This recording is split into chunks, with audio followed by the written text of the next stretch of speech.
আসসালামু আলাইকুম রহমতুল্লাহ। প্রিয় দর্শক, আজকে হঠাৎ করে ছাদে এসেছি। তারপর দেখলাম কুমড়া চাষ করা হয়েছিল ছাদের উপরে।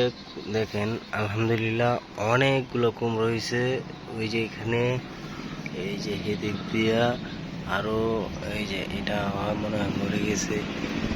ওই যে এদিক দিয়া আপনারা যারা কুমড়া চাষ করতে চান করতে পারেন ছাদের উপরে। আলহামদুলিল্লাহ মোটামুটি ভালোই কুমড়ো হয়।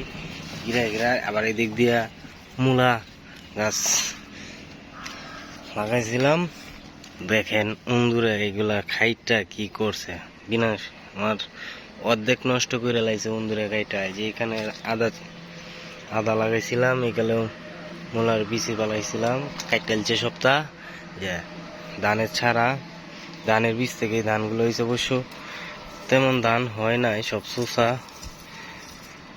এই ধান মূলত ধান গাছের জন্য ইঁদুরে অনেক জ্বালাইতেছে। এই যে আমার সব কাইটা নষ্ট করে লাইছে। এটা তো ছিল, সব কাইটা নষ্ট করে লাইছে।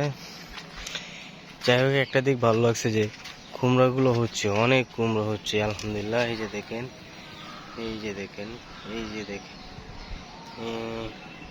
কিরাই কিরাই কুমড়া হচ্ছে। ওই দিকেও কুমড়া কুমড়া দেখে অবশ্যই ভালো লাগতেছে মনটা, কিন্তু মনটা নষ্ট হয়ে গেছে যে মূলার বীজগুলা পালাইছিলাম, এইগুলা সব ইঁদুরে খাইটা। দেখেন অবস্থা কি করছে।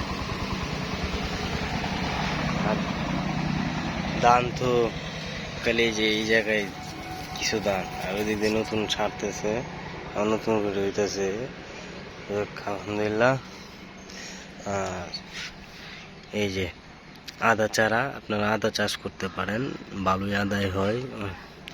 ছাদের উপরে একটা ক্যারিং এ রাইকা মাটি বইরা আপনারা আদা চাষ করতে পারেন। সবাই ভালো থাকবেন, আল্লাহ হাফেজ। ভিডিওটা এই পর্যন্তই।